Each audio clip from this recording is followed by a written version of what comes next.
Hello, my name is Peter Wasserscheid. I'm one of the spokespersons of this Collaborative Research Center, Catalysis at Liquid Interfaces, CLINT. Catalysis is a very important topic in our life and also in our industries, because if you have a good catalyst, you can save waste and energy and raw materials for important processes like energy storage and chemical production. And also, if your catalytic process is better, it's much safer and it's also more economic. And this is why we want to improve catalysis and catalytic processes in CLINT, and we do so by focusing on a very specific idea, namely on systems that form the catalytic active site dynamically under the reaction conditions. So where, if you like, the system starts to create the active site itself at the interface of the liquid. And our preliminary work has shown that this highly dynamic and highly anisotropic situation leads to unique catalytic outcomes, so much higher activity, much better selectivity. And we want to explore this. We want to understand the fundamental aspects of this, and we want to optimize it to use it later in important real-life applications. I hope you will like what you see in the movies to come. I hope that you will be inspired by the enthusiasm of our researchers and by the way they collaborate. And I hope that you like the way we do science.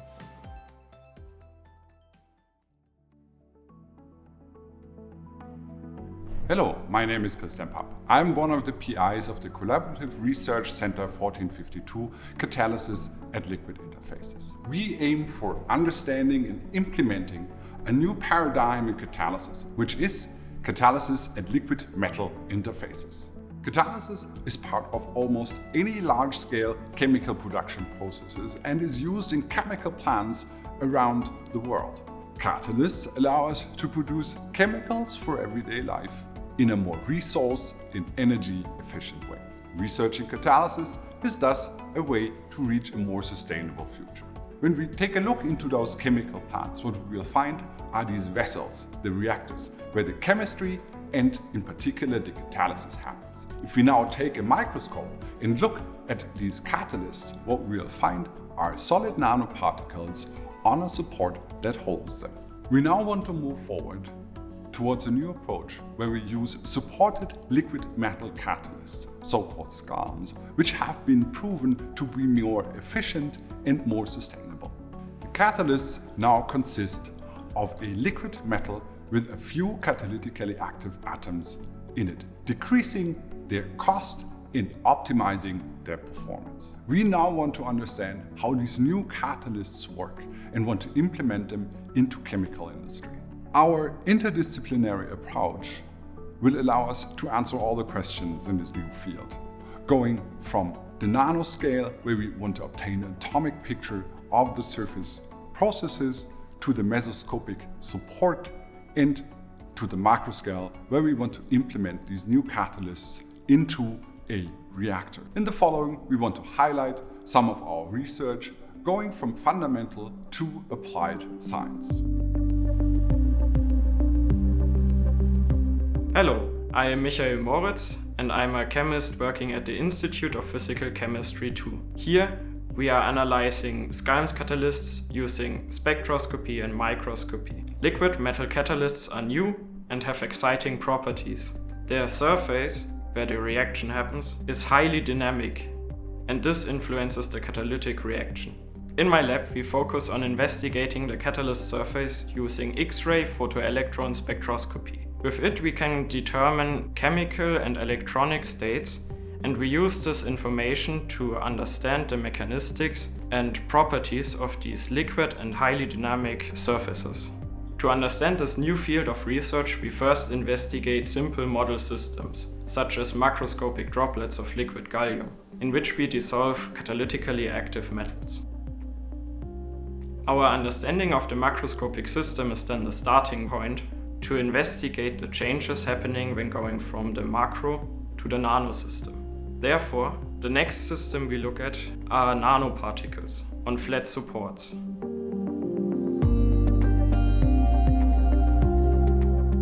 As you can see in the transmission electron microscopy image of our collaborator's beaker, we can prepare nanoparticles that are of the size of just a few nanometers, as you would find in the real catalyst. We believe that the active metal comes to the surface only shortly, and thus the catalysis.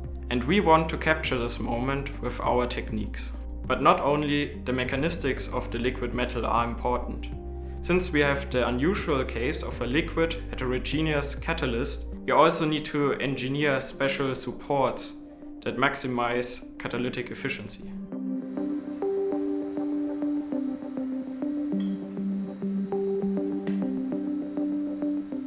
I'm Giulia Magnabosco. I'm a chemist at the Institute for Particle Technology, and we develop new supports for SCALM systems. In SCALMs, the support plays a fundamental role. In fact, choosing the right one optimizes the flow of gases inside the structure and improves the performances of the system. For that, we are looking for a nanostructure material with a high surface area.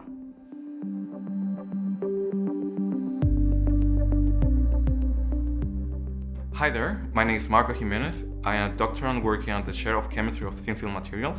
My goal is to prepare nanoporous anodic aluminum membranes which nanostructures resemble a honeycomb using two-step anodization. This membrane will be later coated with liquid metal alloys. Additionally, we rely on atomic layer deposition, a technique that allows us to homogeneously coat nanostructure with a thin film of metal oxides to improve the wettability and the adhesion of the SCALM droplets on the scaffold.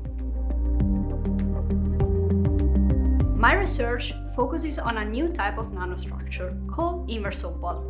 This structure is made by assembling many identical nanometric plastic spheres which are used as a template to cast the final material.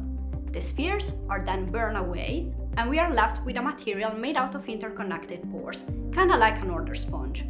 This material has an incredibly high surface area, which means that we can immobilize more droplets in the same amount of volume than on conventional supports.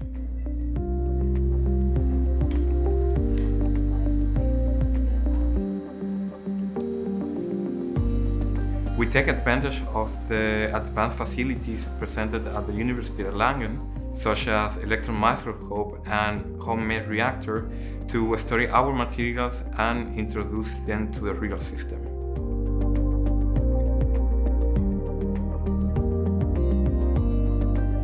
Hello all, I'm Sharanya Nair, a PhD student working at the Institute of Chemical Engineering in FAU, Erlangen. In our lab, we test the performance of the SCALM catalyst under real reaction conditions. The chemical reaction is carried out in the reactor setup as shown here. The reaction takes place in the fixed bed tubular quartz reactor under atmospheric pressure. The SCALM catalyst is placed in the reactor. The reactor is in a furnace where it is heated to the reaction temperature, which usually ranges from 300 to 600 degrees Celsius. The reactant gases flow through the inlet lines to the reactor where it comes in contact with the catalyst. The reaction occurs and the composition of the gas exiting the reactor is analyzed with an online gas chromatograph. We calculate various parameters, one of them being turnover frequency, which characterizes the performance of the catalyst. The turnover frequency versus time graph determined for various catalysts is shown here. We see that the gallium-palladium based SCALM catalyst, as shown in blue, is more stable, selective and active compared to the pure metal catalyst.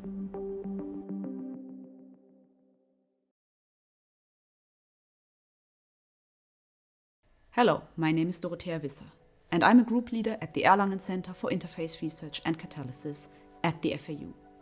In CLINT, we explore new and innovative catalysts, so-called supported ionic liquid phase catalysts, or in short, ZILPs. Most catalysts are either a solid material or a molecule dissolved in the reaction mixture. ZILPs are a bit different. Here, on a porous solid material, a thin film of an ionic liquid is deposited, and the catalyst is dissolved in this ionic liquid. The ionic liquid protects the catalyst, making it stable and long-lived. On the other hand, ZILPs are solid materials and can be easily separated from the products after the reaction. With these advantages, ZILPs have already found their way into first industrial applications. For instance, in a pilot plant by Evonik, developed in cooperation with some of our researchers. In CLINT, we are improving this concept. The catalyst shall be positioned either at the top of the ionic liquid or on the solid support. Like this, we can better control how long it takes molecules to reach the catalyst and react. This makes reactions more selective, and the catalyst is used more efficiently. Industrial applications can become more sustainable using ZILP catalysts. Servus, I'm Sharmin Khan from Bangladesh. I'm a PhD student at the Institute of Chemical Reaction Engineering in Erlangen. And in our CLINT project, we analyze how ZILPs perform as catalysts. We study hydrogenation reactions, which are important for renewable fuels, petroleum refining, or vegetable oils in the food industry. We obtain new ionic liquid, support, and metal complexes from our collaborators in CLINT and test them in our reactors under various temperatures and pressures. Our aim is to relate the position of the metal complex in the ionic liquid layer to its catalytic performance. The goal is to find the best ionic liquid, support, and metal complex combination. The ZILPs that we test here are further investigated with different analytical techniques by our colleagues in CLINT.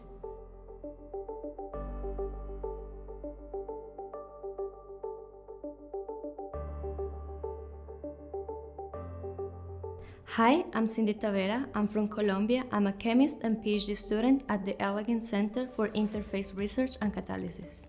I want to understand better the structure of ZILP catalysts at the level of a single molecule. For this, I use a very powerful analytical technique, which is called nuclear magnetic resonance spectroscopy. Nuclear magnetic resonance requires a strong superconductive magnet.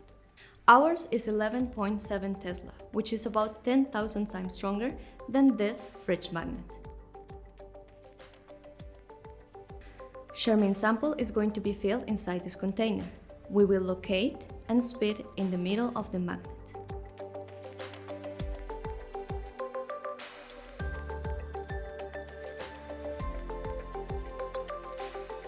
The spectra which we then obtain will give us very precise information about the ionic liquid structure and the position of the catalyst at the ionic liquid film.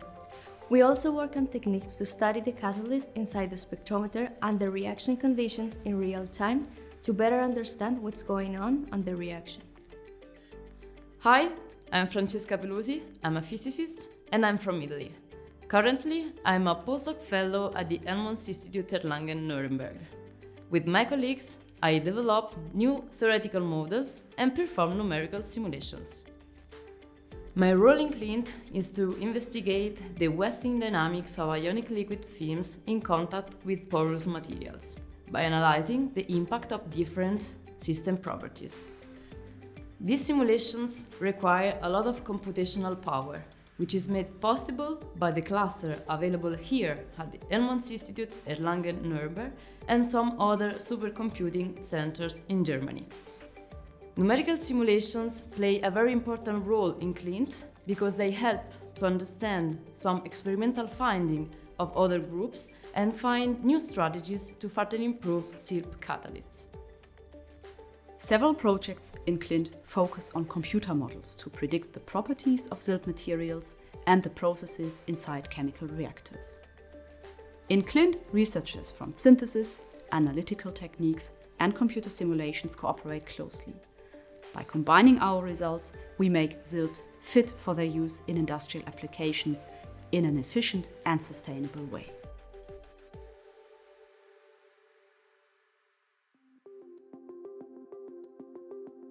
Welcome to the third part of our introduction to catalysis at liquid interfaces. It is hard to believe, but without these gray pills here, most of the chemical products that surround us would not be here. This is a heterogeneous catalyst, more specifically, a supported noble metal catalyst. Most products in chemical industry are produced using heterogeneous catalysts similar to this one. Without them, chemical processes would consume much more energy, require much more resources, and produce much more waste. But how does such a catalyst work? Most catalysts consist of small particles of a precious metal, for example platinum, on some support material. Here, the gray color stems from these platinum particles. They are just a few nanometers in size. The chemical reaction occurs on the surface of these small particles, and their shape, their size, and their composition is optimized to make the reaction as efficient as possible. So, heterogeneous catalysts are materials that make our world a better place. Still, very often, they are not perfect at all. For example, the small particle of the catalyst will always expose quite different catalytic sites. For example, at the sides, the edges, the corners, or at the boundary to the support. Some of these sites may show the right reactivity, but some of them may also produce the wrong product, which means that we are wasting resources. So what can we do? Like most good things in the world, we can touch up the catalyst and make it even better. And this is where this magic substance comes into play. This is a so-called ionic liquid, a salt that consists of positively and negatively charged particles, just like the table salt that you're using at home, with the only difference being that it is a liquid at room temperature. We use this ionic liquid to cover our catalyst surface. The liquid coating changes the catalytic properties, ideally such that only the desired product is produced, which means less energy input and less waste. This is the idea of the so-called solid catalyst with ionic liquid layer, abbreviated as SKILL. So what is the magic behind this skillful idea? What is the magic behind the use of ionic liquids?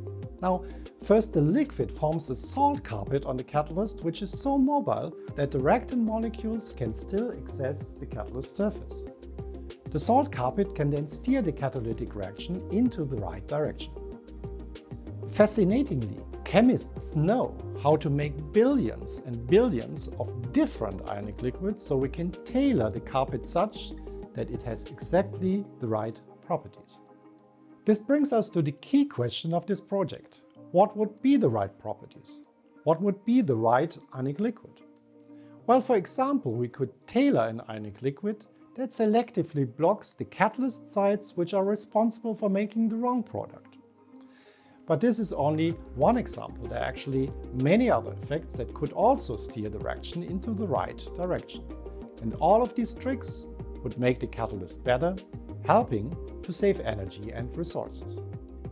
In our research, we follow this idea by designing new advanced ionic liquids and catalytic materials.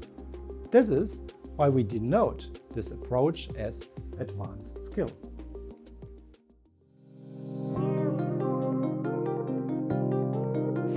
I'm Evanie Franz. I studied chemistry in Erlangen and now I'm working at the chair of Interface Research and Catalysis. In order to answer the questions about the right properties and the right ionic liquid for the modification of the catalyst, it is important to understand the skill system in detail. To answer these questions, we focus in one of our projects on the behavior of an ionic liquid on a surface and try to understand it as good as possible. If we take the noble metal platinum, for example, which is used as catalyst in various processes, the atoms are arranged in one specific way when they form the solid crystal. But in platinum, the atoms can be arranged in many different ways. The arrangement of the atoms is very important for the adsorption of a reactant molecule on a surface. It depends on the atomic arrangement if the molecule stays on the surface, with which side it is bound to the surface, and how strong. In a normal piece of platinum, many arrangements are present at the same time, so it is difficult to understand which arrangement shows which behavior. We work with so-called single crystals. That means that all the platinum atoms are arranged in only one well-defined way. When we compare different well-defined arrangements, we can find out what are the differences in adsorption behavior and which arrangement would make the best catalyst. In a so-called agile vacuum environment, we can prepare many different metal surfaces in many different orientations. Because we work in air-free conditions, the surfaces do not contain any dirt. From this machine, we can then transfer the sample inside the ultra-clean transfer cell into one of our measurement setups, where we can test the adsorption and the catalytic reactivity. This is one of our experimental setups, a so-called IR spectrometer. We fill a cell with ionic liquid. Then we place the sample inside the cell, which has a transparent window at the bottom. Then we place the cell inside the spectrometer and perform our catalytic reaction. From the IR spectrum, we can then learn in detail with which side the ionic liquid sits on the surface and how strong it is bound. Hi, my name is Simon Czetjak. I studied chemical and bioengineering and I'm a PhD student at the Computational Chemistry Center here in Erlangen. Molecular dynamic simulations give us a very powerful way to better understand what is happening in the lab on an atomic scale.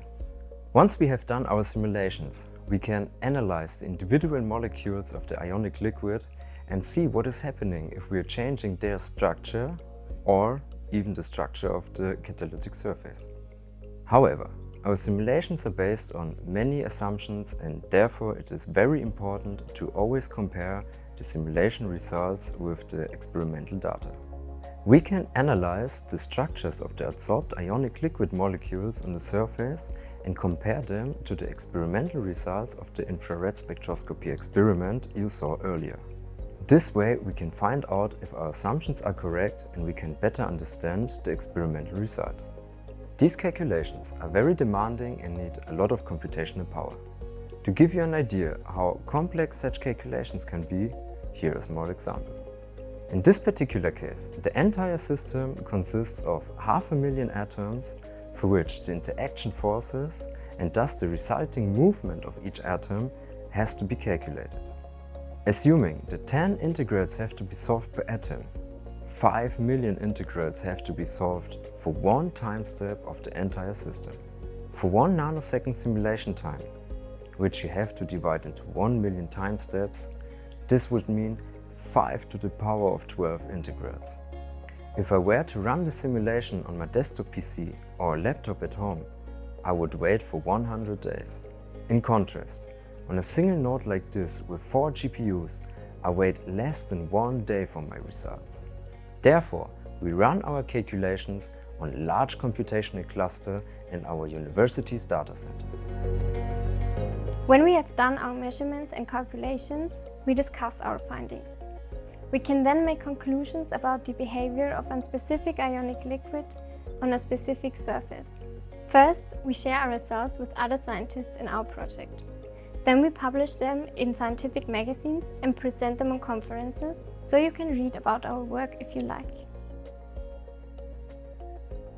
It is important for this type of research that scientists over the whole world share their research with each other. By doing so, we make much faster progress. And hopefully, we will be soon able to make even more skillful catalysts which save a lot of energy and resources.